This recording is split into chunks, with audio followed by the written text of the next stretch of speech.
घर हो या जिम, अगर कोई सबसे ज़्यादा इजीली टारगेट करने वाली मसल है जो जिसके लिए बहुत ज़्यादा कॉम्प्लिकेशन नहीं करनी पड़ती, अलग अलग मूवमेंट नहीं लगानी पड़ती बहुत सारी, सिर्फ दो ही मूवमेंट में टारगेट हो सकती है, तो वो रहेगी हमेशा चेस्ट।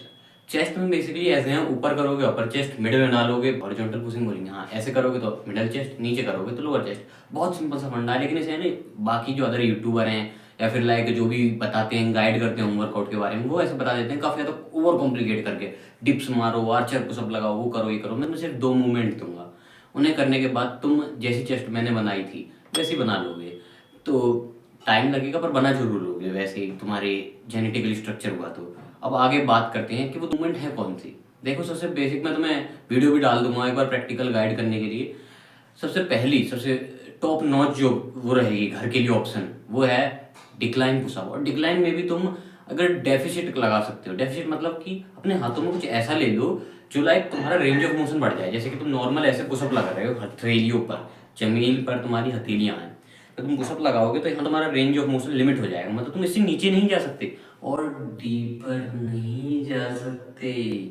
तो इस चीज़ को सॉल्व करने के लिए, तुम्हें और डीपर जाने के लिए तुम्हें कुछ ऐसा लेना होगा हाथों में जो तुम्हारे हाथों को थोड़ा ऊपर कर दे। मतलब कि या तो ईंट रख लो हाथों में नीचे, या फिर कुछ डंबल रख लो, या कोई भी तुम जो सॉलिड ऑब्जेक्ट हो जो तुम्हें जो जिसे तुम ग्रिप कर सको, ऐसा कुछ सामान ले लो और तुम और ज़्यादा डीपर जा पाओगे। और जितना डीपर जाओगे उतना ही खतरनाक स्ट्रेच और कॉन्ट्रैक्शन होगा, और जितना खतरनाक स्ट्रेच कॉन्ट्रैक्शन होगा तुम्हारे लिए वेरिएशन वगैरह भी हार्ड होगी, और साथ में तगड़े तरीके से मसल फाइबर टूटेंगी। तो ये चीज़ प्लीज़ इंक्लूड करो, ये एक्सरसाइज को तुम नंबर 1 पे रखो। स्पेसिफिकली चेस्ट लगा रहे हो उस दिन ना, तुम्हें सबसे पहली वाली एक्सरसाइज यही करनी है चेस्ट के लिए, अपर चेस्ट को टारगेट करने के लिए, क्योंकि अपर चेस्ट तुम लोगों को पता ही होगा कितनी इंपॉर्टेंस प्ले करती है तुम्हारी चेस्ट को नीचे से लेकर ऊपर तक फुलर दिखाने में। और जब तुम कुछ ऐसे टाइट कपड़े पहनते हो ना, तो यहाँ से वो एक आर्मर टाइप लुक आता है, वो भी अपर चेस्ट का होता है। तो इसलिए इसे बनाओ। और नेक्स्ट टाइम मिडल चेस्ट, एक तरीके से मान लो अपर चेस्ट टारगेट कर लोगे, पर अपर चेस्ट मोस्ट लोगों की इतनी बड़ी नहीं होती, साइज गेन नहीं कर पाते ज़्यादा, तो इसलिए हमें चेस्ट में ना साइज दे पाएँ, बाहर तक धकेल पाएँ चेस्ट, उसके लिए मिडिल चेस्ट टारगेट करनी पड़ती है, बहुत ज़्यादा साइज में होती है और टारगेट भी आसानी से हो जाती है, जल्दी ग्रो होती है अपर चेस्ट के कंपैरिजन में। तो इसके लिए तुम कुछ नहीं करना, जैसे तुमने अपर पुशिंग करी उसमें एलिवेट फीट करके डिक्लाइन पुशअप में, तो तुम्हें ना इस बार ऐसे पुशिंग करनी है, सिंपल हॉरिजॉन्टल पुशिंग। तुम्हें जमीन पर आ जाना है और नॉर्मल पुशअप लगानी है। अब इस मूवमेंट की जगह तुम कुछ और भी कर सकते हो। वो मूवमेंट हो सकती है क्या, वो हो सकती है तुम डिप्स मारो, या तो तुम इसमें ही डिप्स ऐड कर लो, क्योंकि अगर तुम नीचे से डिप्स जो होती है, मैं तुम्हें वीडियो दिखा दूंगा, तो मैं किसी और चीज़ का कुछ ना कुछ दे दूंगा जिससे तुम्हें पता चल जाए कि मैं कौन सी डिप्स की बात कर रहा हूँ। तो वो जो डिप्स होती हैं उसमें तुम नीचे से ऐसे पुश करते हो कोई भी चीज़ पकड़ के और अपने आप को ऊपर लाते हो, तो उसमें तुम्हारा लोअर चेस्ट पे जोर पड़ता है। मिडल का भी होता होगा थोड़ा बहुत रोल, लेकिन मेरे लिए तो वर्क करता है। लेकिन इसमें दिक्कत ये है कि हमारे शोल्डर और ट्राइसेप पे लोड पड़ेगा।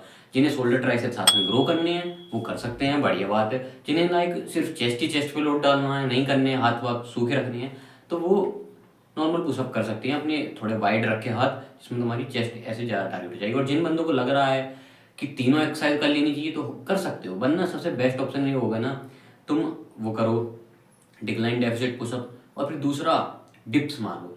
ये तुम्हारी ये चेस्ट है पूरी ऊपर से लेकर नीचे तक टारगेट हो जाएगी और फुलर एकदम लुक आएगा। तो ये करते रहो। अगर तुम चाह रहे हो तो नॉर्मल पुशअप जो मैंने बताई उन्हें भी कर सकते हो, वो भी तुम्हारे मिडल चेस्ट को आइसोलेट कर देंगी।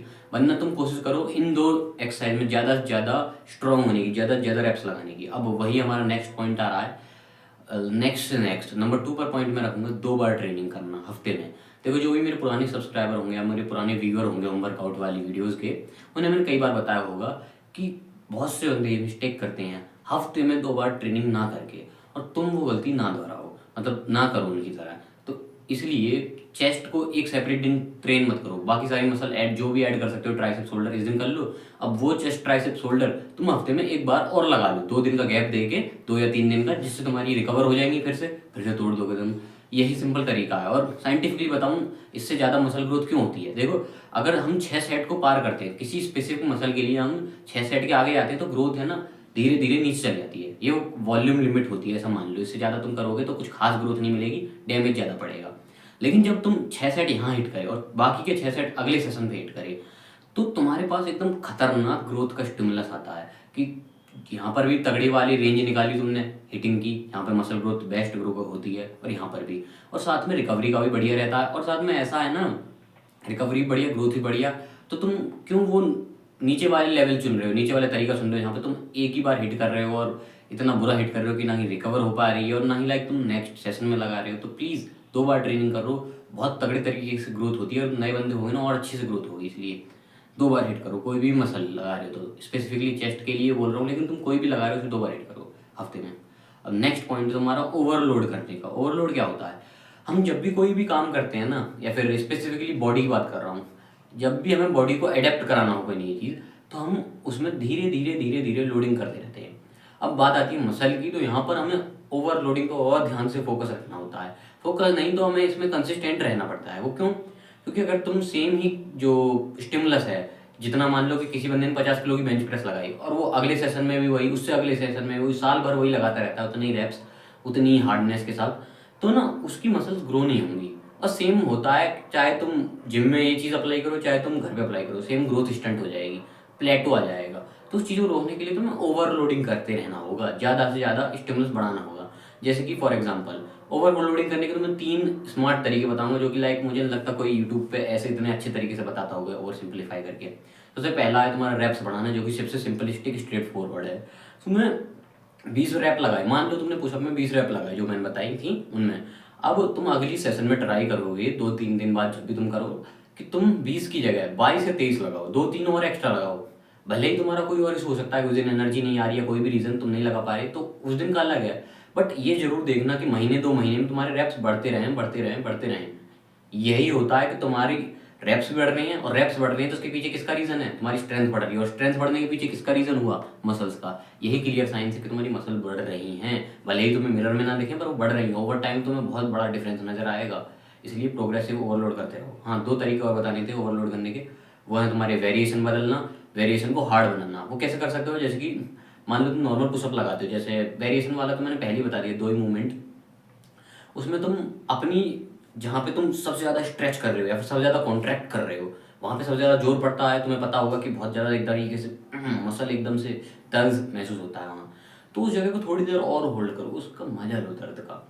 वो तुम्हें और ज़्यादा खतरनाक स्टिमुलस दे सकता है, ऐसा साइंटिफिक स्टडी क्लेम करती है। बट इससे भी बढ़िया तरीका हो सकता है ओवरलोडिंग का, वो है वेट को यूज़ करना। सबसे बेस्ट तरीका है वेट को यूज़ करने का ओवरलोडिंग में। अब तुम वेट कैसे यूज़ कर सकते हो? तुम अगर पुशअप मार रहे हो तो पीछे बैग टांग लो, तुम्हारे बैग में तुम कैसा भी वेट रख लो, कुछ भी रख लो जिससे वजन बढ़े। रेत मत भर लेना, वो फैलेगा फिर। कुछ ऐसा जो लाइक फैले ना, किताब वगैरह हो, डंबल हो, ये तुम्हारे बैग में भर लो, या फिर कुछ ऐसा जो फैले ना, ऐसा भर लेना, और जो तुम्हें गिरे ना, बैलेंस ना होना है अपनी, उसके अकॉर्डिंग स्ट्रेंथ के अकॉर्डिंग वेट बढ़ाना।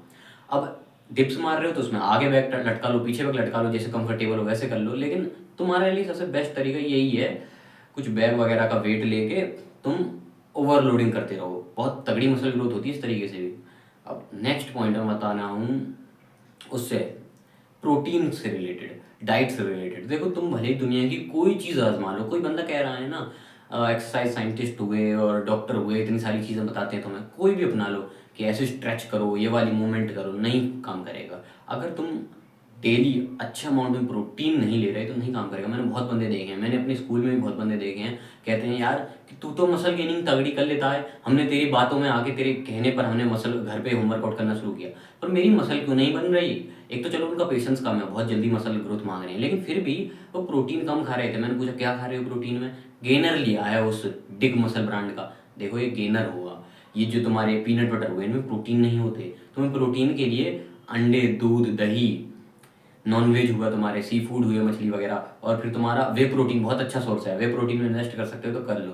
बाकी पहले खाने पर ध्यान दो, डाइट नॉर्मल जो खाना खाते हो, उसके बाद वे प्रोटीन में इन्वेस्ट करो, तभी तुम्हें तगड़ी मसल ग्रोथ दिखने वाली है। और आगे तुम और मसल ग्रोथ चाहते हो तो तुम क्रिएटिन में इन्वेस्ट कर सकते हो। क्रिएटिन में इन्वेस्ट करना एक तरीके से मान लो एक्स्ट्रा एक्सेसरी है। फायदा तो बहुत है, मैं नहीं कह रहा फायदा नहीं है, फायदा बहुत है, बट इससे भी पीछे तुम्हें प्रोटीन में इन्वेस्ट करना पड़ेगा। प्रोटीन क्या है? जरूरत, नेसेसिटी। इसके बिना मसल ग्रोथ नहीं होगी। अगर तुम अपनी बॉडी वेट से लाइक 1.5 गुना, कम से कम 1.5 गुना हाई क्वालिटी प्रोटीन हिट नहीं कर रहे, तो तुम मान लो कुछ ना कुछ सेक्रीफाइस कर रहे हो उस मसल के लिए। चाहे वो तुम्हारी हाइट हो सकती है, चाहे वो तुम्हारा मेंटल पीस हो सकता है, चाहे तुम्हारी बॉडी स्ट्रगल करेगी मसल बनाने के लिए। इसलिए कम से कम 1 गुना, 1.5 गुना डेली प्रोटीन पूरा करो ग्राम में बॉडी वेट का। जैसे कि तुम्हारा 60 किलो वेट है, कितना पूरा करना होगा? 100 gram protein daily, high quality वाला, जैसे मैंने बताया जितने ऑप्शन, डेयरी, नॉनवेज और वे प्रोटीन, इन पर रिलाई करना बस। और सोया सत्तू वगैरह पे बाद में या कम ही इन पे ध्यान देना, ठीक है। And thanks. अगर तुम इतना सब कुछ फॉलो कर लेते हो 3-4 महीनों के लिए, खतरनाक चेस्ट ग्रोथ देखने को मिलेगी। Love you all.